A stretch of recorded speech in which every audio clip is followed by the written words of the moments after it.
My name is Henry Lawson. I am 58 years old, and 3 weeks ago my world shifted with 6 blinking numbers on a lottery ticket worth $62 million.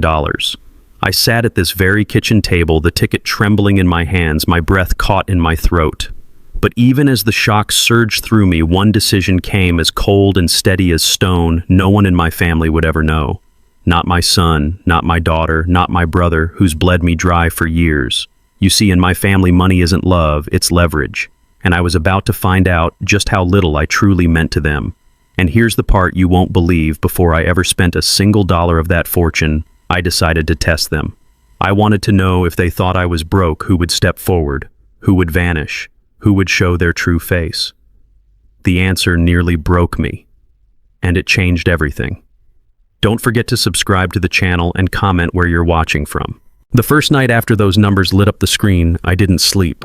I stared at that ticket under the dull light above this table, listening to the hum of the refrigerator and the tick of the old clock on the wall. 62 million. After taxes, maybe 40. Still more money than I'd ever imagined holding. For a moment, the boy in me, the boy who grew up in a drafty Ohio farmhouse, wanted to shout, to run outside, to tell the world I was finally free. But the man I am, the man who's been weathered by years of family disappointments, knew better. I poured myself a glass of bourbon, though my doctor had warned me about my blood pressure. The amber liquid caught the light as I swirled it, and I thought about every time I'd already played the fool. Mark, my son, had called 2 years ago in the dead of night. "Dad, it's just 5,000 just until the business takes off." I wired the money before sunrise. He never mentioned it again. Emily, my daughter, was subtler. She wanted me at her side when she bought her first condo until she needed help covering the closing costs. She promised it was temporary. 5 years later, she barely answers my calls. And Robert, my younger brother, if there were a world record for borrowed cash and broken promises, he'd be a champion. He always had that wheedling tone, that way of making me feel guilty for having just a little more than him, even when all I had was a steady job and a modest pension. I let the bourbon burn down my throat. If I told them about the win, I knew what would happen. They'd circle like vultures, each with their stories, their needs, their urgent crises. And in the end, it wouldn't be a gift. It would be an obligation, a leash around my neck. The bourbon glass landed on the table with a dull thud. I made my decision right there. Silence was my protection. The next morning, the sun crept through the blinds, casting lines across the worn wood floor. I brewed my coffee, black and strong, the way I've always liked it. As the aroma filled the kitchen, I opened my laptop and searched how to claim lottery anonymously. My fingers hesitated on the keys, but I pressed on. That's when I stumbled upon articles about blind trusts. An attorney could set one up, shield my identity. I could walk away with my winnings, and the world would never know Henry Lawson had become a multimillionaire overnight. My lips curled into a half smile. That anonymity was worth more than the ticket itself. But even with the safety net forming in my mind, another thought pushed its way through. Over the years, I had carried my family through their storms quietly, without fanfare. And yet, when I'd needed even a fraction of that support in return, when my wife Ellen was sick and I was drowning in hospital bills, who was there? Not Mark, not Emily, not Robert. They each had excuses, busy lives, pressing needs. It was Aunt Martha, my father's sister, long retired and living off a meager pension, who slipped me a check for $200 and whispered, "I wish it were more, Henry." That memory stung. It stayed with me as I sat at the computer, scrolling through names of attorneys downtown. I picked up the phone and dialed a number I found on a firm's website. A woman's voice answered crisply. "Myers and Associates. How may I direct your call?" "Yes," I said, my voice lower than usual. "I need to schedule an appointment with Ms. Linda Myers. It's regarding estate and financial planning." There was a pause on the other end. Then, "We have an opening tomorrow morning at 10. Will that work?" "That'll do," I said, scribbling the address on a notepad. As I hung up, the silence of the house pressed in again. My home was modest, a one-story place with creaking floors, the paint outside peeling a bit more each year. It suited me, though. After Ellen passed, I hadn't had the heart to move. This was where we'd lived our last days together, where her laughter had once echoed in the kitchen. The thought of filling these rooms with the sound of relatives begging for handouts made me feel sick. That night, I sat on the porch as the streetlights flickered on. My neighbor, Mr. Harris, waved as he took his dog for a walk. I raised a hand in return, thinking how blissfully unaware he was of the slip of paper in my pocket that could buy every house on this block. I envied his ignorance. My phone buzzed on the table beside me. A text from Robert Henry Buddy. "Can we talk? I'm in a bit of a jam." I didn't reply. Not yet. I stared at those words, my jaw tightening. This was exactly why I couldn't tell them. The ink wasn't even dry on my miracle, and already the familiar claws were reaching. I pocketed the phone, stood, and went inside. The next morning, I dressed in my best jacket, navy blue with buttons that had grown a little loose, and took the elevator up to the 10th floor of a glass high-rise downtown. The lobby smelled of polished marble and money. Linda Myers greeted me with a firm handshake. She was around my age, with silver hair pulled neatly back, eyes sharp behind her glasses. "Mr. Lawson," she said warmly, "let's step into my office." I followed her in, clutching the envelope in my pocket like it was a lifeline. Once the door shut, I laid the ticket on her desk. For a moment, her eyebrows shot up, but she recovered quickly, professionalism wrapping around her like a cloak. "I see," she said softly. "Well, you've come to the right place. We can protect your identity, Mr. Lawson, but first we need to discuss your intentions. What do you want this money to do for you?" Her question lingered in the air. I opened my mouth, then closed it. What did I want? Security? Yes. Freedom? Certainly. But more than that, I wanted truth. I wanted to know once and for all if my family cared for me or for what I could provide. "I want to keep this quiet," I said finally, "and I want to make sure if I decide to help anyone, it's on my terms." Linda nodded. "Then we'll begin with a blind trust. It will take a few weeks, but once established, the funds will be untouchable by anyone but you." I breathed out relief, mixing with dread. On the bus ride home, I stared out the window as the city blurred past. I thought about the years behind me, about every holiday where I'd been a wallet instead of a guest, every phone call that started with pleasantries but ended with requests. And I thought about what Linda had asked me, "What do you want this money to do?" That night the idea came to me, slow at first, then with undeniable clarity. I wouldn't tell them about the winnings. Instead, I would test them. I would tell each one the same story, that I had lost money, that I was on the verge of losing my home, that I needed help. Just a small amount compared to what I'd given them over the years. I wanted to see when the tables turned who would show up and who would walk away. I sat at this table, pen scratching against paper, writing down names. Mark, Emily, Robert, my sister-in-law Sharon, each one who had ever taken, borrowed, or demanded. I even wrote Martha's name, though my gut told me she would help if she could. As I wrote, my chest tightened. Was this cruel? Perhaps. But after a lifetime of being the one who carried everyone else, I needed to know. I needed the truth, no matter how bitter. The house was quiet when I finished. I folded the paper, slipped it into my pocket, and blew out the candle on the table. The flame flickered once before vanishing into smoke. Tomorrow I will make the first call. And so began the test that would unravel everything I thought I knew about family, about loyalty, about love. I lay awake long after midnight, the notebook with my family's names folded neatly inside my pocket. The house was still the way it had been since Ellen passed. I used to think silence was the cruelest companion a man could have. Now, after years of being drained by the very people who called themselves family, I had learned to treat silence like an ally. It didn't take from me. It didn't lie. It didn't disguise need as love. My mind kept circling back to the past, replaying moments I once tried to bury. The first time I realized that money would always come before me in this family was when I was 17. I had just gotten accepted into Ohio State. I remember walking into the kitchen, letter in hand, heart pounding with pride. My mother smiled faintly, but my father shook his head. "We can't afford it, Henry. Not unless you take out loans." Robert was sitting at the table, younger than me by 5 years, slurping cereal. He didn't look up. That night, while my parents argued about the cost, my mother whispered, "Maybe Robert will make it easier on us one day. He's got the charm." Charm, she called it. I had to work hard. Somehow, charm always seemed more valuable in their eyes. I carried 2 part-time jobs to pay my way through school. I never asked for their help again. But whenever Robert wanted something summer camp books, his first car, they always found a way. Sometimes it was my savings they borrowed. Sometimes it was a check with my name on it. I told myself it was fine. He was younger. He'd grow out of it. But Robert never grew out of anything. He grew into a man who believed the world owed him, and somehow that debt always seemed to be mine. Life with Ellen was different. She grounded me. She was steady, soft-spoken, a schoolteacher who believed small acts of kindness were worth more than any dollar. We lived modestly. A small house, wallpaper peeling at the edges but filled with laughter. We raised our children, Mark and Emily, in that house. Those years before the cracks began to show were the only time I ever felt secure in my family.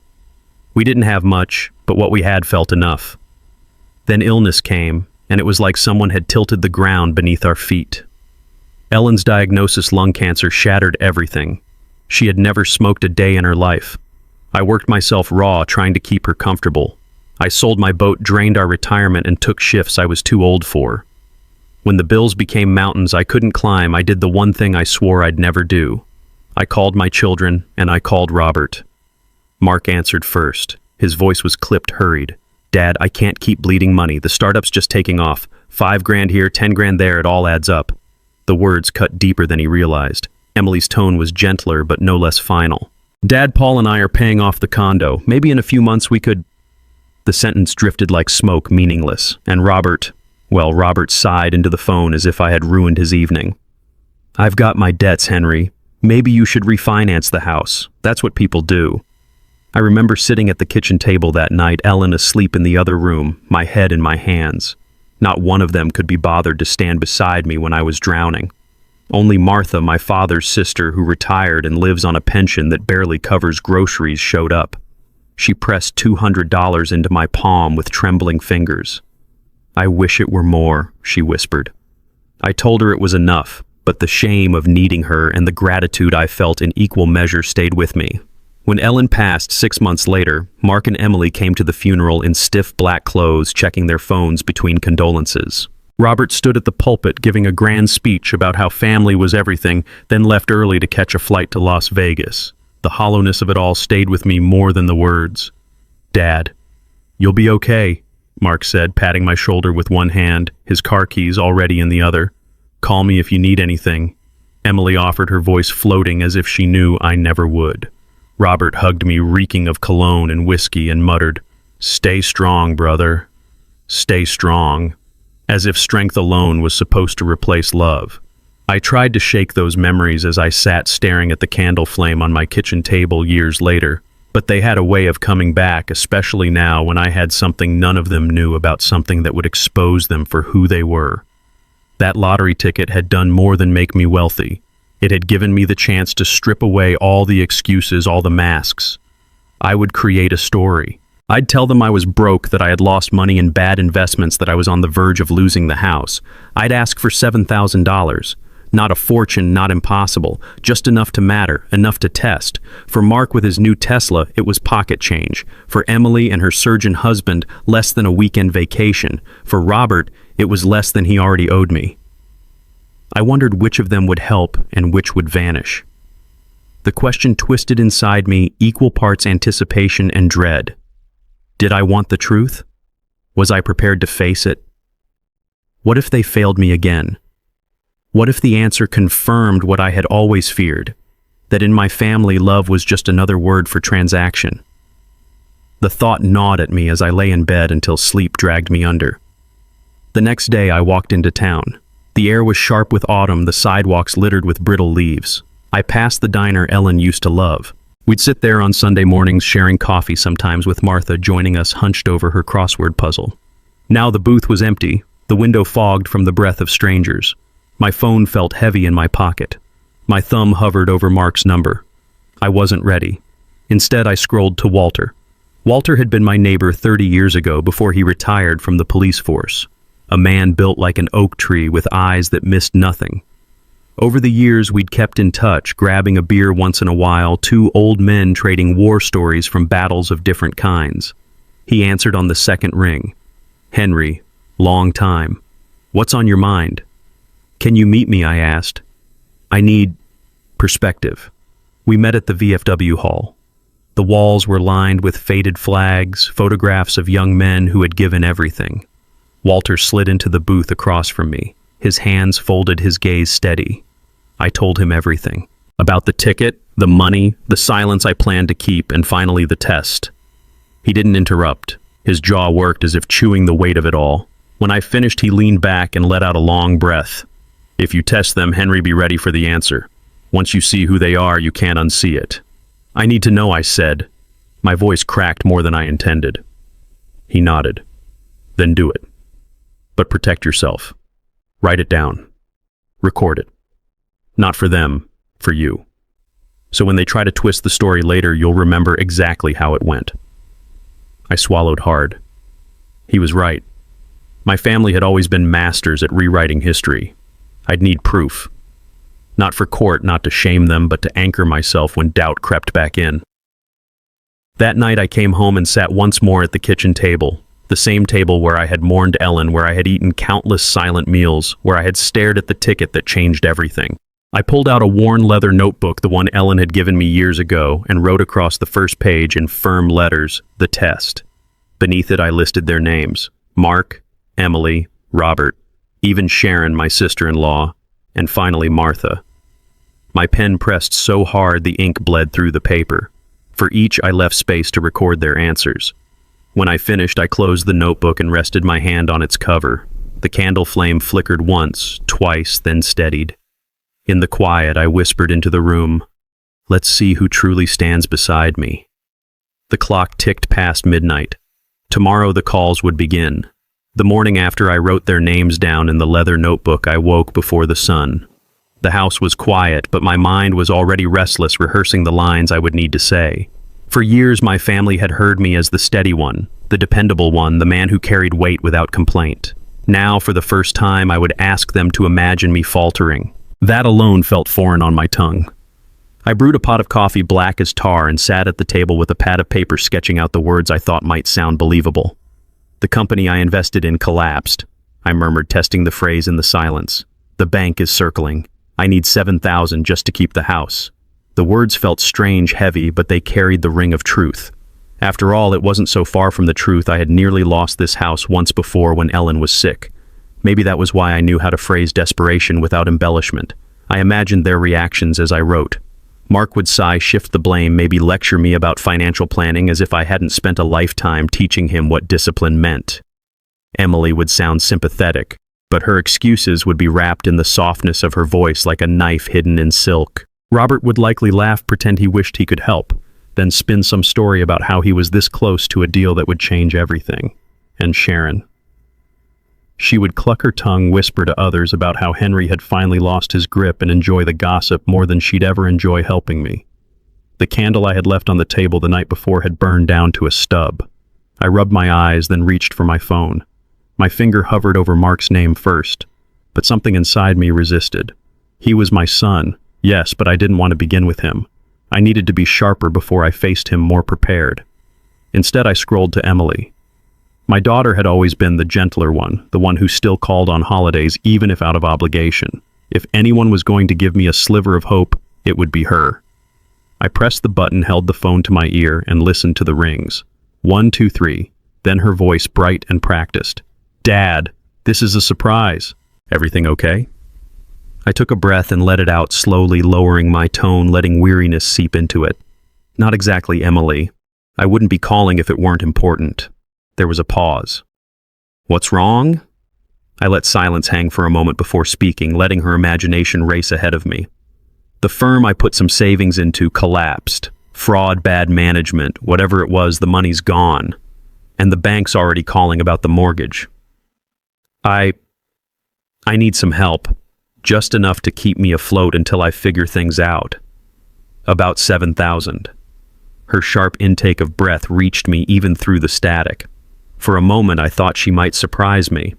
Then her voice softened, careful, practiced. "Oh, Dad, that's awful. I can't believe they did that to you, but 7,000 is a lot. Paul just paid the kids' school tuition and we're still catching up on the condo renovations. Maybe in a couple of months," I cut in gently. "Emily, the bank won't wait a couple of months. They'll start proceedings within weeks." Her silence stretched too long. I could almost hear her weighing the cost of my crisis against the comfort of her life. "I'll talk to Paul," she said finally. "Maybe we can manage a smaller amount, but I can't promise. A smaller amount, a half measure, a delay." I could hear in her voice that the conversation was already over. "I understand," I said, my tone flat. "Thank you for listening." "Of course, Dad," she replied quickly, a little too eager to close the call. "We'll figure something out, don't worry." But she wasn't going to figure anything out. Not for me. I ended the call, set the phone down, and stared at the leather notebook. I wrote her name, drew a line, and wrote the words, "Sympathy, excuses, no commitment." The taste in my mouth was bitter. For a long time I sat without moving, my coffee gone cold. A part of me wanted to stop the experiment right there to preserve what little illusions I still held. But illusions are a kind of poison. Once you taste the antidote, you can't go back. By noon, I had rehearsed again, changed the story slightly, and made it sharper. This time I called Robert. My brother answered on the second ring, his voice thick with bravado. "Henry, long time, brother.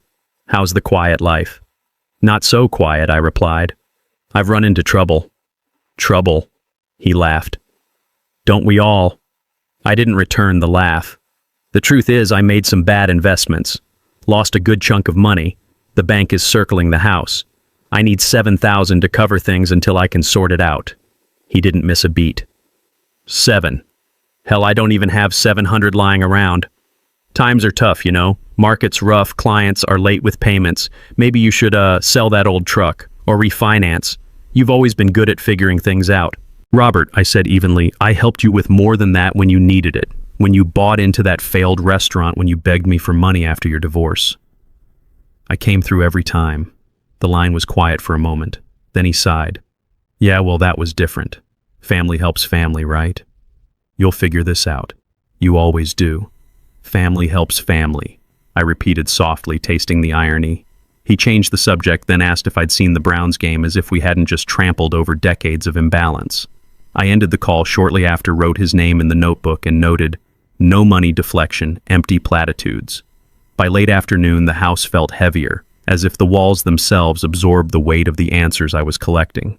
I walked outside to clear my head, crunching leaves beneath my boots, but every sound seemed to echo with their refusals. I thought of Ellen, wondered what she would say if she were here. She'd probably tell me not to torture myself, not to measure love in dollars, but even she would admit this was never about dollars. It was about whether love existed at all. As dusk settled, I lit another candle and returned to the notebook. 2 names, 2 failures. Emily with her excuses, Robert with his deflections. I poured myself a bourbon, the ice clinking sharply, and prepared for the next call. Mark's name stared back at me like a challenge. When I finally dialed, it was already dark outside, the only light in the house, the flickering flame and the glow of the phone screen. Mark answered on the 4th ring, his voice impatient. "Dad." "Everything okay? I'm in the middle of something." I drew in a steady breath. "Not really. I wouldn't be calling if it weren't serious. I made some investments and they collapsed. I'm short on the mortgage. I need 7,000 to hold the bank off." There was a pause, then a sharp laugh, humorless. "Dad, you should have known better. At your age, gambling with investments. Come on, I can't just hand over 7 grand. I've got payroll to cover, a new office lease, and a product launch. You should have planned." The words landed like stones. I kept my voice even. "Mark, I planned my whole life. I gave you money for your business when no one else believed in it. I sacrificed for you. I'm asking you for the first time." His tone hardened. "And I appreciate that, but I can't. You'll figure it out. You always do." The echo of Robert's excuse. I closed my eyes, swallowed the bile rising in my throat. "I see," I said simply. "Look, Dad, I'll call you later. Gotta run." He hung up before I could answer. I stared at the dead phone line, the weight of silence pressing in again. Slowly I wrote his name in the notebook, dismissive lectures, refusal. The bourbon glass felt heavy in my hand. 3 calls, 3 answers, 3 proofs of what I had long suspected but never wanted to face. The candle's flame bent as if to the weight of my grief. I leaned back in my chair and whispered to the empty room. "So this is what family means." The clock ticked toward midnight, and outside the world carried on as if nothing had changed. But in my house, everything had.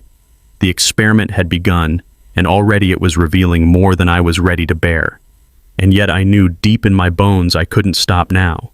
Tomorrow there were more names to call, and by the time I reached the end of the list, I would know exactly who they were and who I was without them. Morning light slipped through the blinds, a pale gray that made the kitchen feel colder than it was. The notebook still lay on the table where I had left it the night before, the pages already scarred with notes from the first 3 calls. Emily sympathy wrapped in excuses, Robert deflections and empty platitudes, Mark lectures and refusal. Each name carved a deeper line into the truth I had been afraid to face. I ran my hand across the leather cover, almost hoping the words would smudge, that they might blur into something softer. But ink doesn't lie. I poured myself a cup of coffee, though it did little to steady me. My chest felt heavy with the weight of the conversations replaying in my head. For years I had let myself believe that maybe, just maybe, if I ever needed them, they would come. Now the illusion was breaking, and I wasn't sure I could gather the pieces back together. Still, I had started this test, and there were more names to call. The next one was Sharon, my sister-in-law, Robert's wife. If there was one person who had perfected the art of judgment, it was her. At family gatherings, she never missed a chance to remind me that I lived in such a quaint house, her smile thin, her words lined with sugar and spite. She had once told Ellen within my earshot, "Henry's reliable, maybe too reliable." People like that never really get ahead, do they? I had let it pass then, but the memory stuck.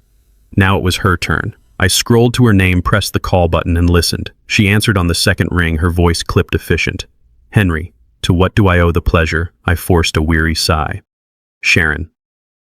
I wouldn't call if it weren't serious. I've run into trouble." "Oh." There was curiosity in her tone, but no warmth. "I made some bad investments." I continued. "The bank is circling. I need $7,000 to hold them off." There was a pause, and I could almost picture her lips tightening, her eyes narrowing. Then came the laugh, short, sharp, disbelieving. "Henry, Henry, I always wondered when you'd slip up. You've been so self-righteous all these years, helping everyone, acting like you had it all figured out. And now you expect us to bail you out." Her words cut, though. I had expected nothing less. "I'm asking for help, Sharon. Family helps family, or so I thought," she scoffed. "Family helps family when it makes sense. Robert and I have our commitments. Maybe you should sell that little house of yours. Downsize. Live within your means like the rest of us." I kept my tone even though my hands trembled. "You mean like when I helped Robert after the restaurant failed? Or when I gave you both money after the hurricane repairs?" Silence, then her voice grew sharp. "That was different. That was for something we all benefited from. This is just your mess." I closed my eyes, letting her words settle. "I see," I said finally. "Thank you for your honesty." She hung up without another word. I stared at the phone in my hand, the deadline humming in my ears. Slowly, I wrote her name in the notebook. Scorn, judgment, no help. The bitterness sat in my chest like a stone. 4 calls, 4 failures. I took a long swallow of bourbon, though the sun had barely risen. The taste burned, but not enough to dull the ache. By midday, I was pacing the living room, the notebook open on the coffee table. My eyes drifted to the last name I had written the night before, almost as an afterthought: Martha. Dear Martha, who had given me $200 when no one else would. She was the last person I expected to test. She had so little. But fairness demanded I call her too. Still, I hesitated. If she failed me, I wasn't sure I could bear it. And if she helped, it would be at a cost she couldn't afford. My thumb hovered over her number for what felt like hours. Finally, I set the phone down and stepped outside. The crisp autumn air cut through my thoughts, grounding me. I walked aimlessly through the neighborhood, past children playing, past a couple arguing quietly on a porch. The world moved on, oblivious to the quiet war I was waging within myself. By the time I returned home, the sun was dipping low, painting the sky in shades of orange and pink. The notebook still lay on the table, waiting. I couldn't avoid it forever. I picked up the phone, dialed, and waited. Her voice answered, warm, familiar. "Henry, it's been too long. How are you?" I swallowed hard. "Not so good, Martha. I wouldn't be calling if it weren't important." Her tone shifted instantly, concern lacing every word. "What's wrong?" I let the silence stretch before answering. I lost money. Investments went bad. The bank's coming for the house. I need $7,000 to keep it. There was no hesitation. None. Oh, Henry, she breathed. That's terrible. Of course I'll help. I don't have 7, but I can get 3. It's nearly all my savings, but you need it more. Her words hit me harder than all the refusals combined. I gripped the phone tighter, my throat closing. Martha, I can't. No arguments, she interrupted gently. Family helps family. And you've always been there for me. It's my turn. Tears stung my eyes, unexpected and unwelcome. I turned my face away, though no one could see me. Thank you, I whispered, my voice breaking. Don't you thank me, she replied firmly. Just promise me you'll be okay. Promise me this won't break you. I promise, I said, though my heart knew it was already broken. We spoke a while longer about small things, her health, her garden, the books she was reading. When we hung up, the silence in the house felt different. Not heavy, but alive, echoing with her kindness. I opened the notebook, wrote her name, and for the first time that week I didn't write failure. Instead, I wrote, gave almost all she had. No hesitation. True. I sat back staring at the words until they blurred. The candle flickered beside me, casting long shadows across the room. For days I had been peeling back the layers of my family, exposing rot where I had hoped for strength. And now here was the one person with the least to give offering me more than anyone else. It wasn't the money that moved me. It was the instinct, the immediacy of her love. No calculations, no excuses, just giving because that's what you do when you love someone. It was both a balm and a wound. A balm because it proved love could exist. A wound because it showed how deeply the others had failed. I closed the notebook, placed my hand on its cover, and sat in the dim light. Tomorrow there will be more calls, more truths to uncover. But tonight I let myself sit with the only truth that mattered, that sometimes the richest soul is the one with the least in their pockets. The clock ticked on the bourbon glass, empty the candle burning low. Outside, the world settled into sleep. Inside, I whispered into the silence, I see you, Martha, and I won't forget.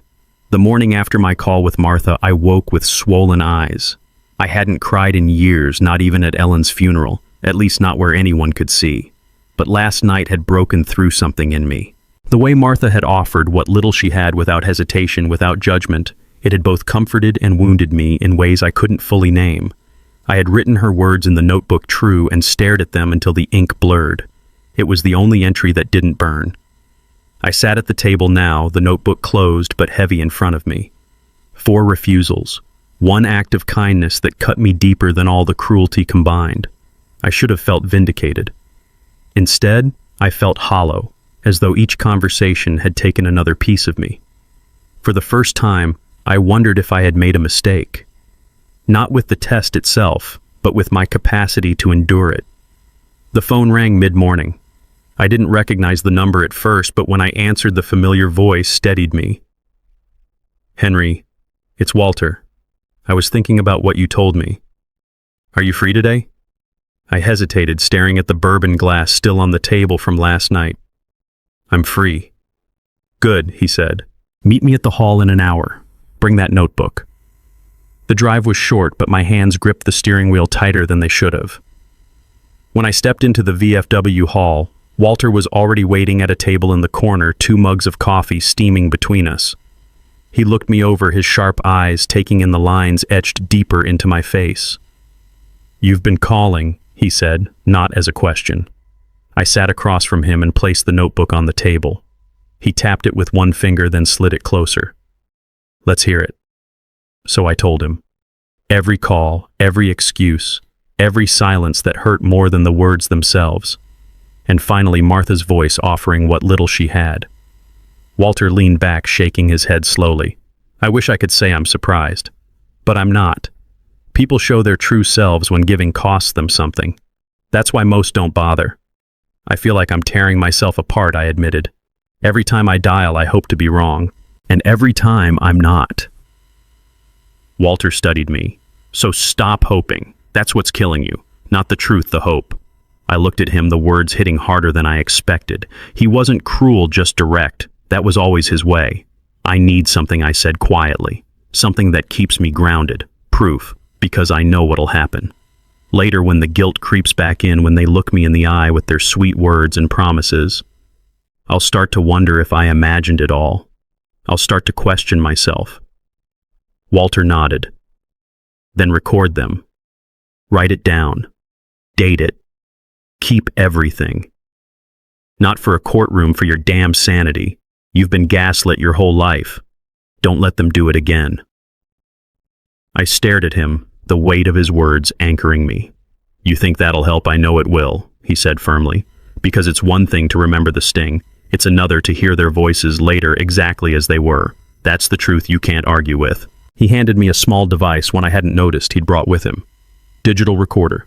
Use it for the next calls. Don't tell them. Just let it run. And every time you finish, save a copy, back it up. You'll thank me. I turned it over in my hand. It was simple, small enough to fit in my pocket, but it felt heavier than gold. Walter. I began, but he cut me off. You don't have to thank me. I've seen this too many times. Families who bleed a man dry, then call him selfish when he finally says no. You're not the first. You won't be the last. We sat in silence for a while, sipping coffee that had already gone lukewarm. Finally, he said, There's one more thing. You've got to stop apologizing. You've spent your whole life cushioning their feelings. Don't soften it anymore. Ask directly. See how fast the mask slips. The words lodged deep in me. I realized then that every call so far I had softened the blow, tried to give them an easy out. Maybe part of me still wanted to protect them from themselves. Maybe part of me still wanted to protect myself from the sting. But Walter was right. If I was going to see the truth, I had to stop padding it with hope. That evening, I sat back at the kitchen table, the recorder beside my phone, the candle flickering low. I pressed the button, watched the red light blink, and dialed the next number, my cousin Harold. He wasn't on the original list, but after the past few days, I wanted to widen the circle. He had borrowed from me once years ago to cover gambling debts. Promised to pay me back. Never did. The phone rang, then his voice cheerful. Henry, long time. What's up? I let the weariness drip from my voice. I'm in trouble, Harold. Investments went bad. The bank is threatening foreclosure. I need $7,000 to keep the house. His laugh was too loud, forced. Oh man, that's rough. 7, huh? That's a chunk.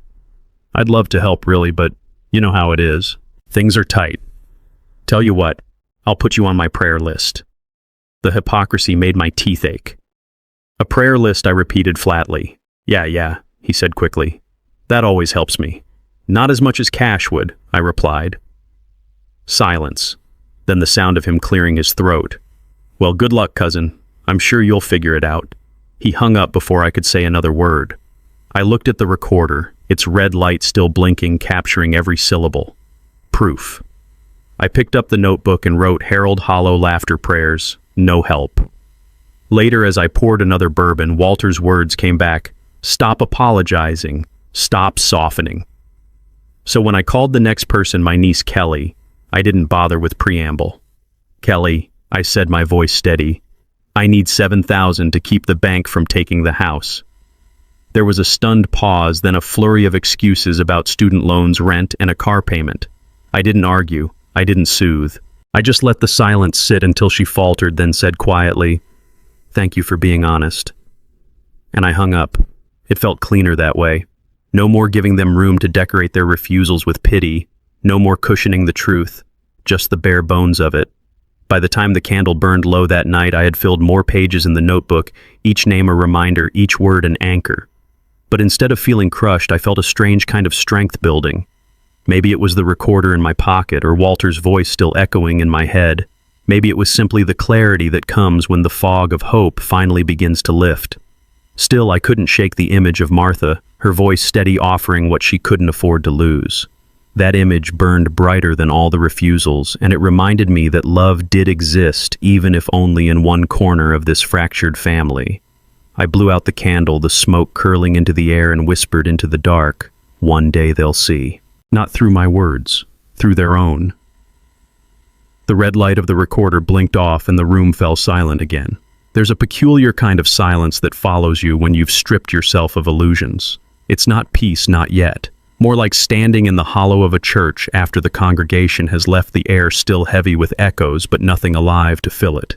That's how the house felt after those recordings. Every wall seemed to whisper, "They showed you who they are. Don't pretend you didn't hear." For days I played the tapes back. Harold's hollow laughter, Kelly's flustered excuses, even the way Martha's voice cracked when she promised help she didn't have. The recorder had become my mirror.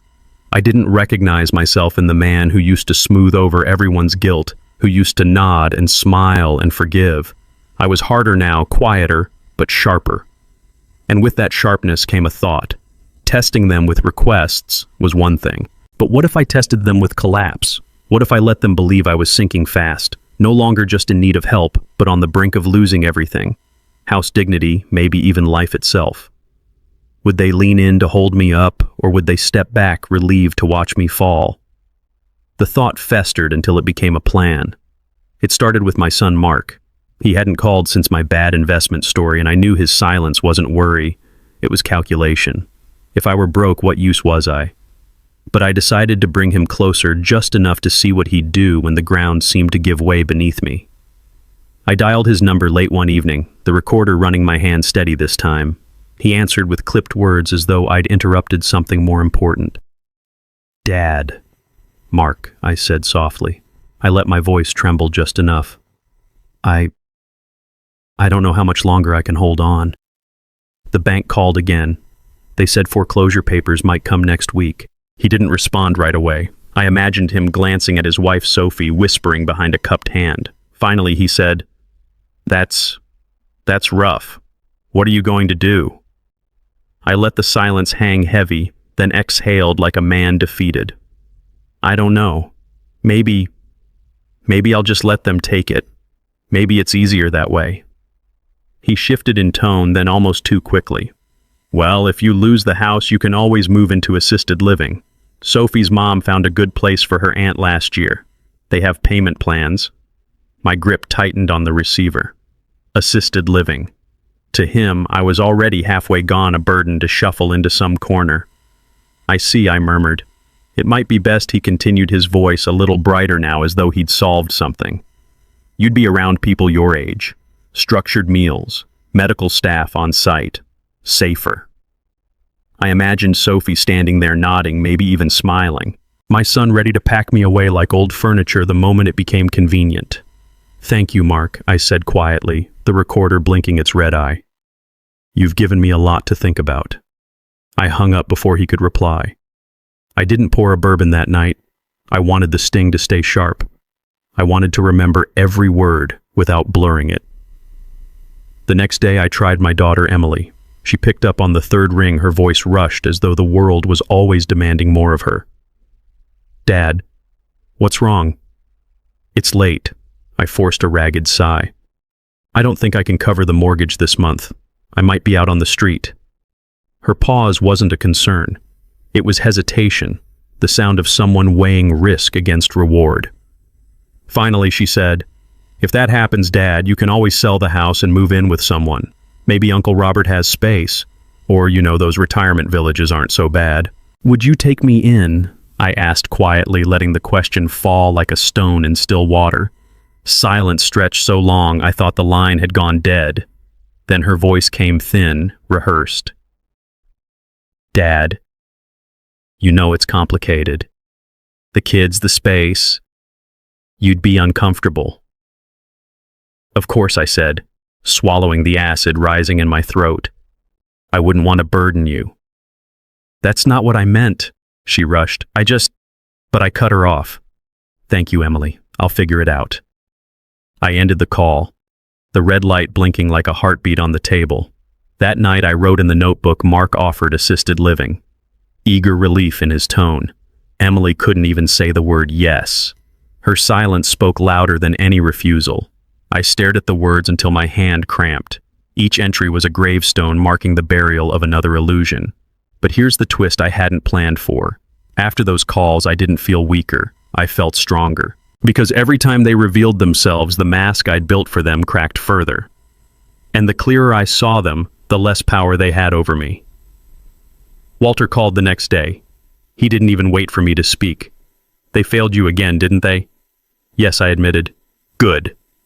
Good, I barked. Yes, he said firmly. Because the more they fail, the more you're freed from the lie. You think you're losing family, but what you're losing is the leash they've had on your neck for decades. I sat with his words, letting them burn. He was right. Each refusal wasn't just betrayal, it was release. I decided to push the experiment further. If they thought I was truly crumbling, would anyone try to take advantage? The answer came quicker than I expected. A week later, my brother Robert showed up at my door unannounced. He hadn't visited in months, not since the investment losses rumor I'd fed him. "Henry," he said too brightly, "heard things are rough." I let him in the recorder tucked into my pocket. He scanned the room like a vulture, his eyes lingering on the bourbon bottle, the unpaid bills I'd left deliberately scattered on the counter. "You know," he began, settling into a chair, "I could take this place off your hands before the bank does. Get you some cash to tide you over. Not much, of course, given the circumstances. But better than nothing, right?" I stared at him, my jaw tight. He wanted to buy me out for pennies, swoop in on what he thought was a carcass. "Robert," I said slowly, "what would you do with the house?" "Oh, you know." He waved a hand. "Flip it. Maybe rent it. Sophie's nephew needs a place, could be perfect. Everyone wins. Everyone but me." I leaned back, letting the silence stretch until he shifted uncomfortably. "I'll think about it," I said finally. As he left, I caught his reflection in the window, a satisfied smirk, the kind a man wears when he believes he's just outplayed his brother. When the door clicked shut, I whispered to the recorder in my pocket, "Robert Vulture, ready to gut me alive." That night, the candle burned lower than usual, the shadows longer. I thought about Mark's eagerness to tuck me away, Emily's cowardly silence, and Robert's greed. And instead of despair, I felt something else rise in me. Not anger, not yet. Something colder, steadier. Resolve. Because now I understand. This wasn't just a test anymore. It was preparation. They thought they were circling a broken man. They had no idea I was taking notes, saving every word, every smirk, every silence.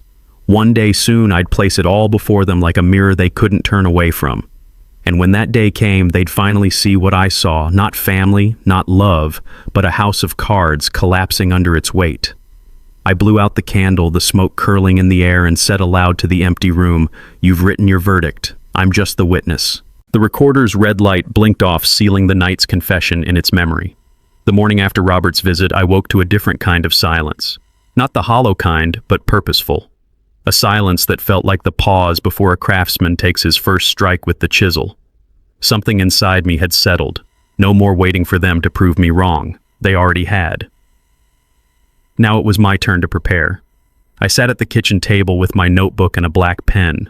The words from the night before stared back at me. Mark assisted living. Emily, silence. Robert Vulture. Below that, I wrote a new word in heavy strokes. Plan. For the first time in weeks, my hands didn't tremble.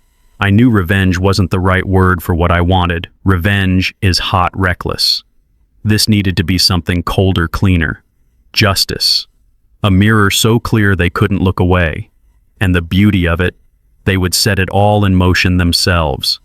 The first step was legal. I called Walter the next afternoon. He answered with the same gravelly steadiness he always had.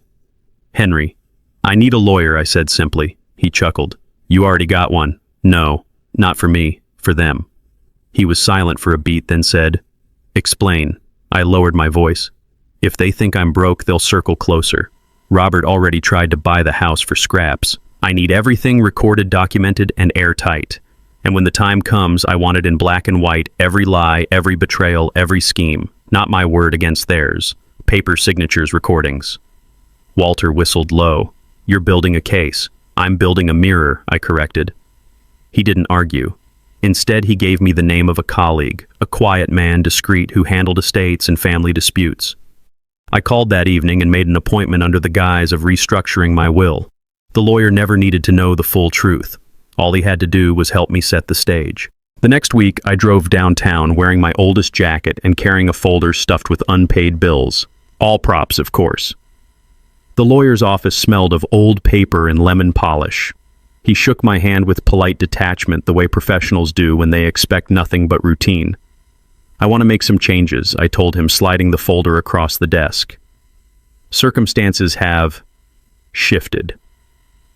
We talked for over an hour. I asked about how wills worked, how estates were divided, and what rights children or siblings could claim. He explained patiently, never suspecting that each detail was another brick in the wall I was building. By the time I left, I knew exactly how to structure things so that when the truth surfaced, they couldn't twist it. That night, I wrote in my notebook, mirror framed, glass still hidden. But legal papers were only one piece. The next step was financial. Money, after all, was the stage on which they revealed themselves. And I still had $62 million waiting quietly in accounts they didn't know existed. I made an appointment at the bank this time in a suit I hadn't worn in years. The young manager greeted me with professional warmth, but I saw the flicker in his eyes when I slid the documents across his desk.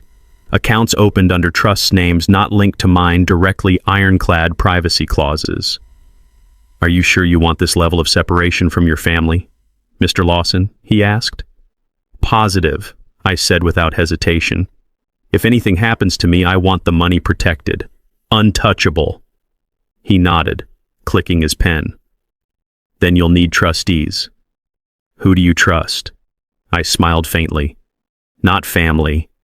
By the time I left, every cent was locked away in vehicles they couldn't sniff out, let alone touch. On the surface, I was broke, drowning. In reality, I was more secure than I'd ever been. The test of my preparations came sooner than I expected. Emily showed up one Sunday afternoon unannounced. She stood at my doorstep clutching a casserole dish like it was a peace offering. "Dad," she said, forcing a smile, "I thought you might want company." I let her in, watching carefully. Her eyes darted to the stack of fake bills I'd left in plain sight. She sat at the table, hands fidgeting with the dish towel. "Emily," I said softly, "it's good to see you." She nodded, then blurted, "Dad, have you thought about selling the house? It's too much for you alone. And if the bank's breathing down your neck..." Her voice trailed off. I tilted my head. "And if I sold, where would I go?" She hesitated, then offered a brittle laugh. "Well, Mark mentioned an assisted living place. Or, you could come stay with me, I suppose. Just for a little while." It sounded generous on the surface, but I heard the catch. Just for a little while.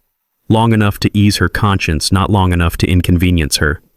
I smiled gently. "That's kind of you, Emily. I'll think about it." She left soon after, casserole untouched. The moment the door closed, I whispered into the recorder. "Emily, appearance of help. Reality containment." A few days later, Mark called again. His tone was brisk, businesslike. "Dad, Sophie and I talked. We think it's best if you downsize now before things get ugly. If you sign the house over to us, we'll take care of the payments. That way you won't have to worry." I gripped the receiver tighter. "Sign the house over to you." "Yes. It's practical. You can stay here for a bit, but eventually we'll move in.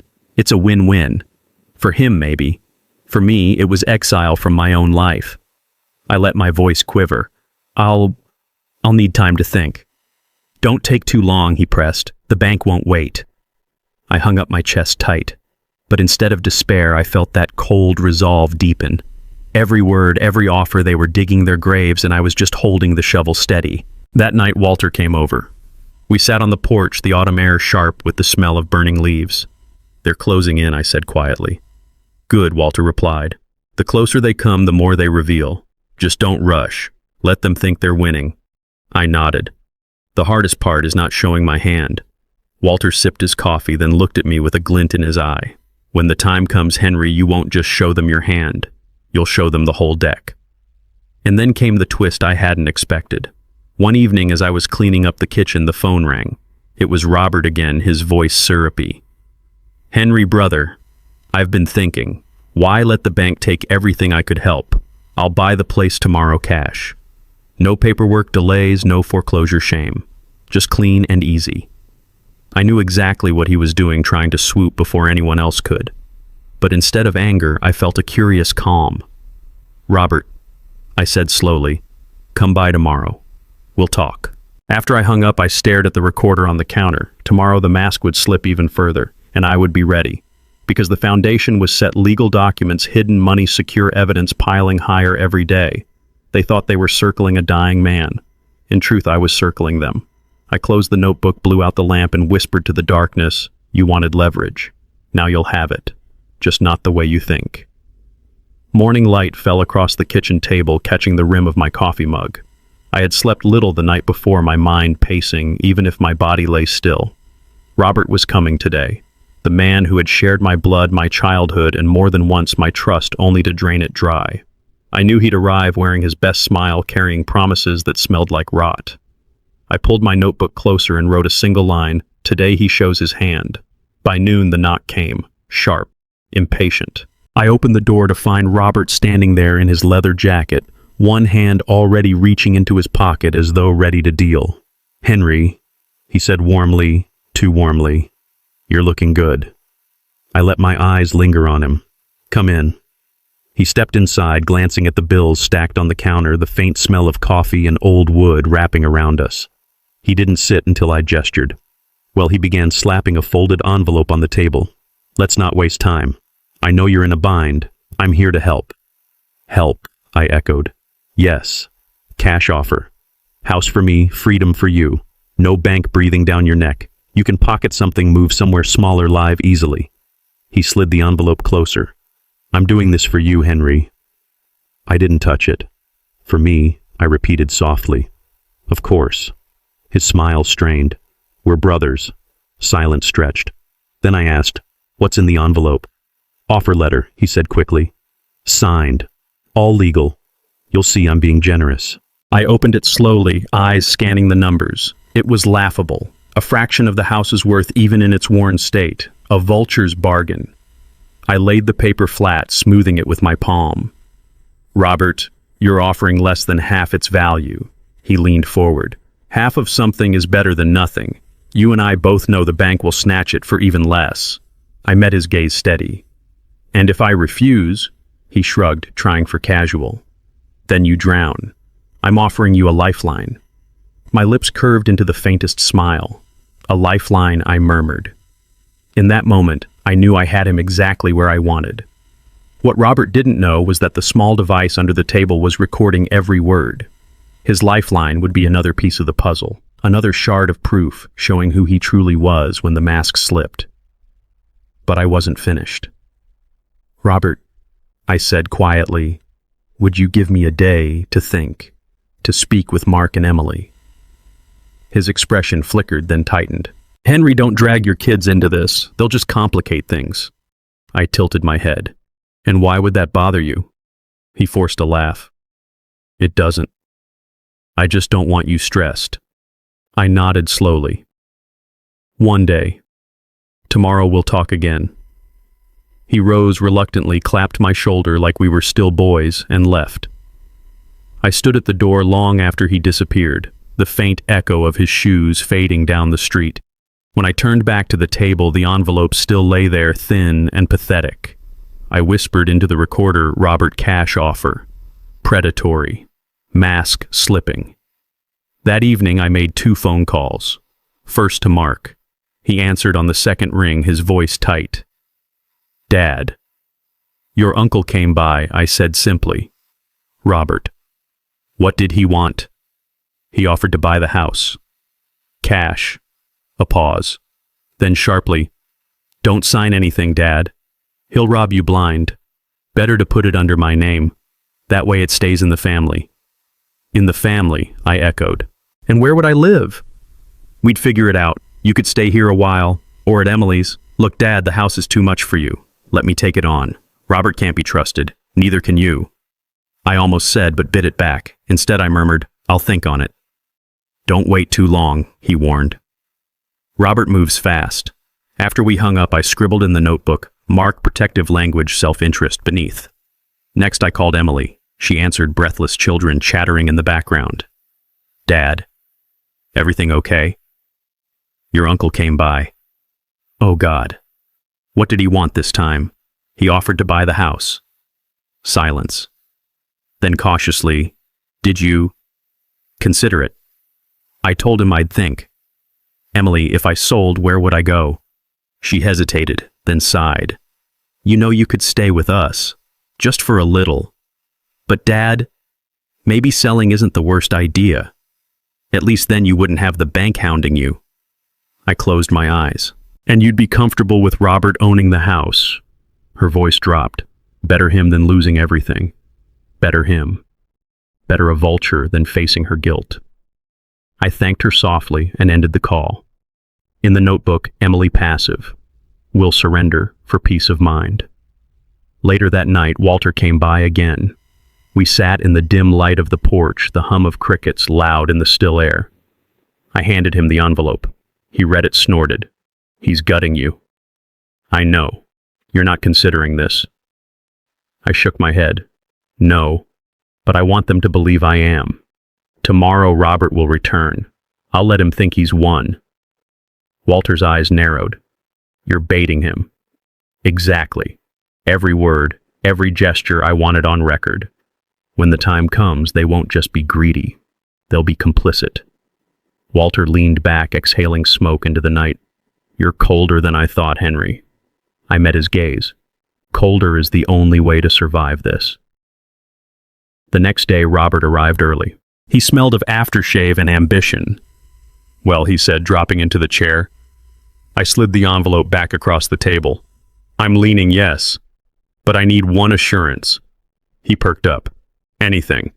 If I sell, I want to stay here for a few months, until I find a place. He waved a hand. Of course, you'll have time. His eagerness betrayed him. I nodded, feigning relief. Then let's do it. But Robert? Yes. Keep this between us. No need to upset the kids until it's final. He grinned. Smart man. The recorder caught every word. That night I replayed the tape, listening to Robert's voice dripping with false concern. Then Mark's sharpness, Emily's passivity. The picture was nearly complete. But as I sat there in the quiet, a strange thought struck me. Maybe the house wasn't the prize at all. Maybe it was the stage, the place where all their choices would be revealed publicly, undeniably. I wrote one final note that night: house equals stage, truth equals curtain. And with that, the outline of the end began to take shape. The morning the plan settled into place, I woke before dawn. The house was still quiet as a church. I sat at the kitchen table with the blinds half closed, watching the first streaks of light crawl across the floorboards. In front of me lay the contract Robert had brought, his laughable numbers glaring up like an insult. Next to it, my old recorder sat waiting, a silent witness that had captured every promise, every betrayal. I brewed a pot of coffee, poured a mug, and stared at the steam rising. My hands didn't shake anymore. The fear had burned itself out. What remained was something colder, heavier: resolve. That afternoon I dialed Mark first. He answered briskly, almost expectantly. Dad, you made a decision. I have, I said evenly. I've spoken with Robert. I'm leaning towards selling, but I want you and Emily here when I finalize it. Tomorrow night, 6 o'clock, in the living room. There was a pause, then his voice sharpened. Dad, don't let him talk you into this. You should sign the house over to me instead. At least then I'm not debating it over the phone. I cut in.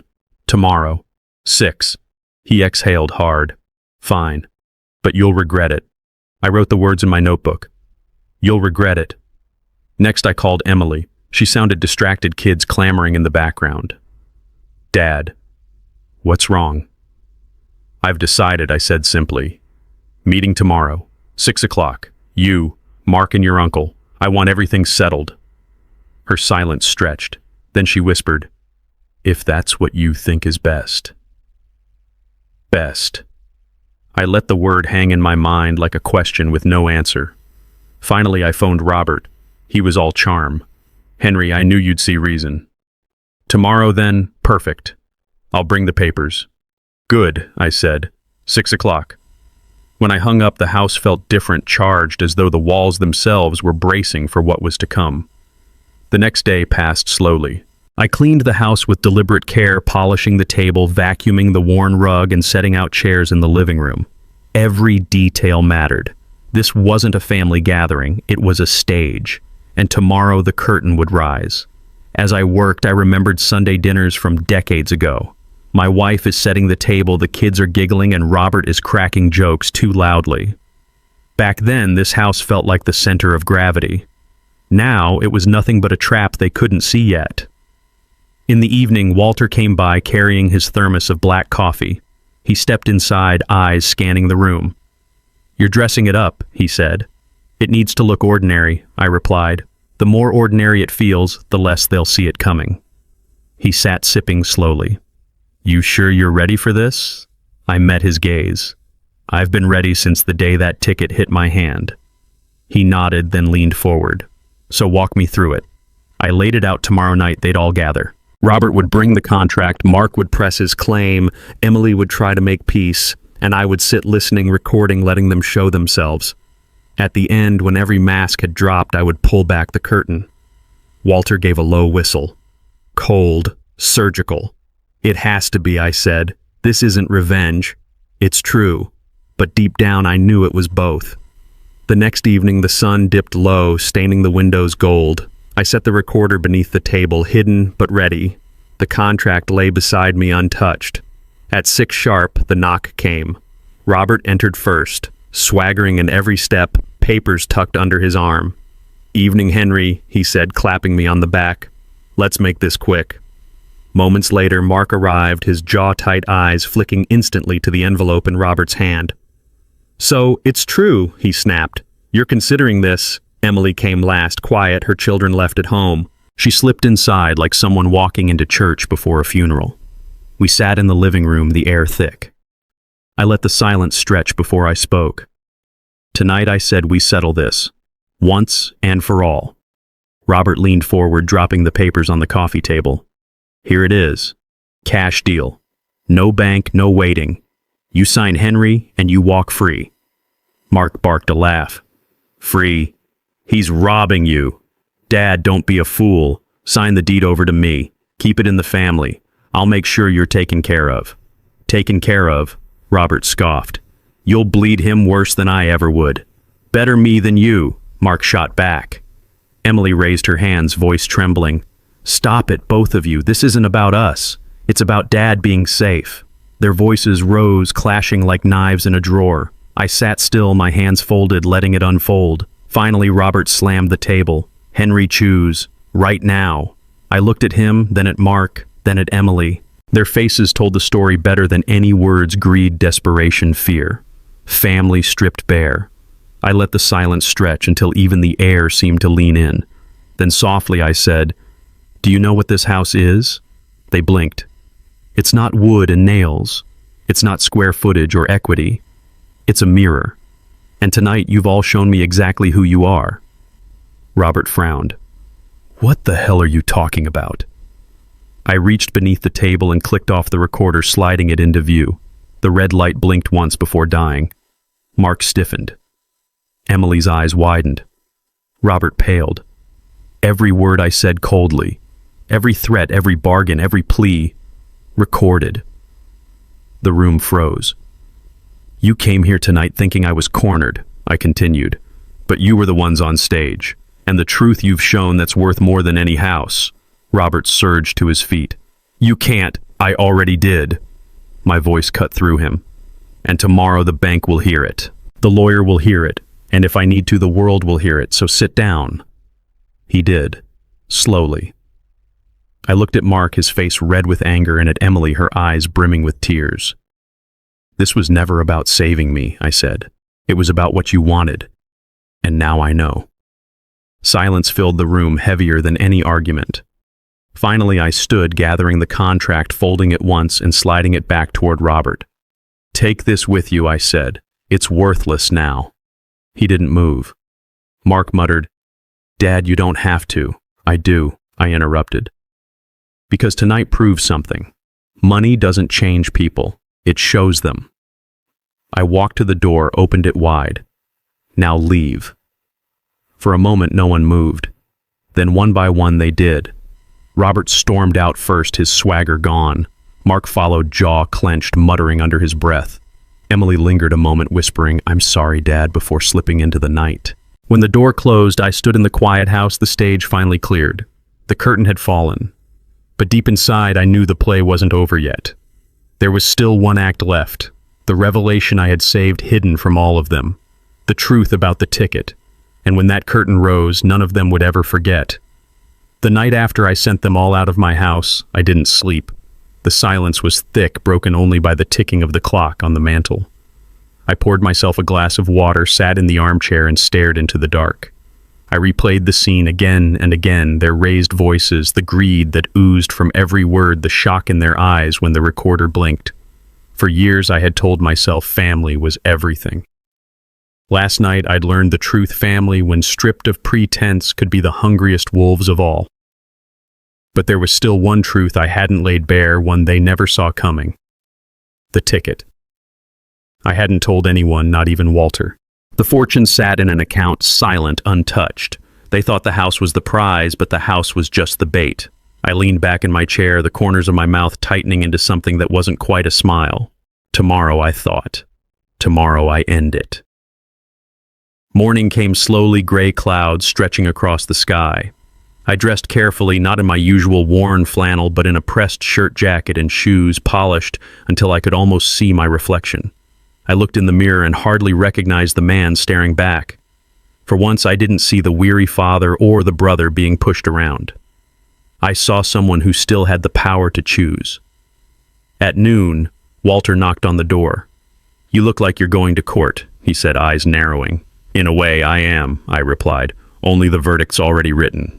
He followed me to the car, silent. I drove to the bank, the envelope tucked in my inside pocket. Not the contract Robert had waved around, not the fake deeds Mark had begged for.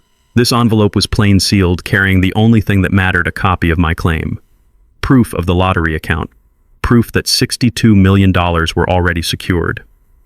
My lawyer had drawn it up quietly weeks ago at my request. By the time I returned home, a storm was rolling in. The air was heavy charged. I picked up the phone and dialed. "Emily," I said, "bring Mark. Bring Robert if you must. Tonight. One last time. After this, there will be no more meetings." She hesitated. "Dad, are you sure?" "Yes," I said firmly. "Tonight, 8 o'clock. The rain had started by the time they arrived. Wipers squealed outside headlights, sweeping across the driveway. They came in dripping, unsettled, their eyes flicking to the empty table. No contract this time. No staged performance. Just me, the old armchair, and the envelope resting on the mantel. Mark was the first to speak. "Dad, what is this?" "Another trick." Robert scowled. "I don't have time for games." Emily hovered by the door, her face pale. I gestured for them to sit. "This won't take long." For a moment, no one moved. Then reluctantly, they settled. The storm rattled the windows, thunder rolling in the distance. "You came here last time," I began, slowly, thinking the house was everything. Thinking I was cornered, desperate. "You bared your teeth and I saw you." But the house was never the prize. Their brows knit. "What are you talking about?" Mark asked, irritation rising. I rose, walked to the mantel, and took the envelope in my hand. The paper was stiff, the weight of it heavier than it should have been. 3 weeks ago, I said I won $62 million in the lottery. The words landed like stones in the silence. Mark blinked, confusion twisting into disbelief. What Robert laughed, sharp and bitter. "You expect us to believe that?" Emily gasped, covering her mouth, her eyes wide. I held up the envelope. "Inside this are the documents, proof signed and sealed. I haven't touched a cent. Not yet." For the first time, the room shifted. Their eyes weren't on me anymore. They were on the envelope, like wolves catching the scent of blood. Mark leaned forward, voice urgent. "Dad, if that's true, then we can fix everything. You don't need to struggle. I can help manage it. You need someone you can trust." Robert scoffed. "Trust? He'd blow it in a year. I've been handling deals my whole life, Henry. Let me invest it for you. Double it in 5 years. Emily shook her head fiercely. "No. Stop. Don't you see? This isn't about us. Dad, you should use it for yourself. For once, live for you." I let them speak, each word piling higher, greed and desperation mixing with denial. It was the same play, only the stage had changed. Last time it was the house. Tonight it was a fortune. And again they revealed themselves. I placed the envelope back on the mantel and turned to face them. "I wanted to see," I said quietly. "If you believed I was broke, who would stand by me? Who would care?" And I saw the answer. Now I wanted to see the other side. If you knew I had everything, who would you become? Their faces told me more than words ever could. Mark's mouth worked soundlessly, panic flaring in his eyes. Robert looked ready to lunge across the room. "Emily," Emily's eyes filled with tears. "You failed both tests," I said, my voice steady as stone. "When you thought I had nothing, you abandoned me. When you thought I had everything, you tried to claim it. Not one of you saw me. Not one of you cared what I wanted. Only what I could give." Mark rose, fists clenching. "That's not fair. I'm your son. You were my son long before money entered the picture I cut in. And long before tonight, you showed me exactly what I meant to you." Robert sneered. "So what now, Henry? You gonna cut us out? Leave us with nothing?" I stared at him, then at Mark, then at Emily. My hands didn't tremble. My voice didn't waver. "Yes," I said simply. "Nothing." Emily burst into sobs, crumpling into the couch. Mark cursed under his breath, pacing like a caged animal. Robert's face twisted, but he said nothing. I walked to the door and opened it wide, rain lashing the porch. "Get out," I said. No one moved. I said, "Get out." This time they rose. Robert stormed out first, muttering threats. Mark followed, his face pale, his eyes burning with something I didn't recognize.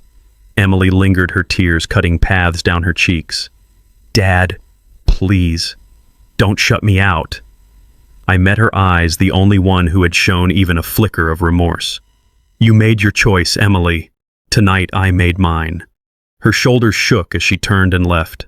When the door closed, I stood alone in the silence, the storm still raging outside. The envelope lay untouched on the mantel. I picked it up, slid it into the drawer, and locked it away. For the first time in years, the house felt lighter. In the weeks that followed, the phone calls came, angry voicemails from Mark, pleading messages from Emily, silence from Robert. I didn't answer. I didn't need to. The truth had already been spoken, recorded, etched into memory. I met with my lawyer, set up trust foundations, plans they'd never see. Not $1 would pass into their hands. Instead, scholarships would bear my wife's name, a wing in the local hospital, a shelter downtown, quiet legacies they'd never be able to twist into leverage. One afternoon, Walter sat with me on the porch, sipping his black coffee. "You finally look at peace," he said. I nodded. "Because I am. I know who they are, and I know who I am." He studied me, then asked, "So what now?" I looked out at the horizon, the sun breaking through the last of the storm clouds. "Now," I said softly, "I live." And that was how it ended, not with shouting, not with violence, but with clarity. They thought money was leverage. They thought they could bend me, break me, use me. But the truth is, leverage only works if you allow yourself to be lifted or pressed down. I had finally stepped away from their game. The 62 million sat untouched still, but its true value had already been spent in revealing the faces behind the masks, in cutting the strings that bound me. I was Henry Lawson, 58 years old.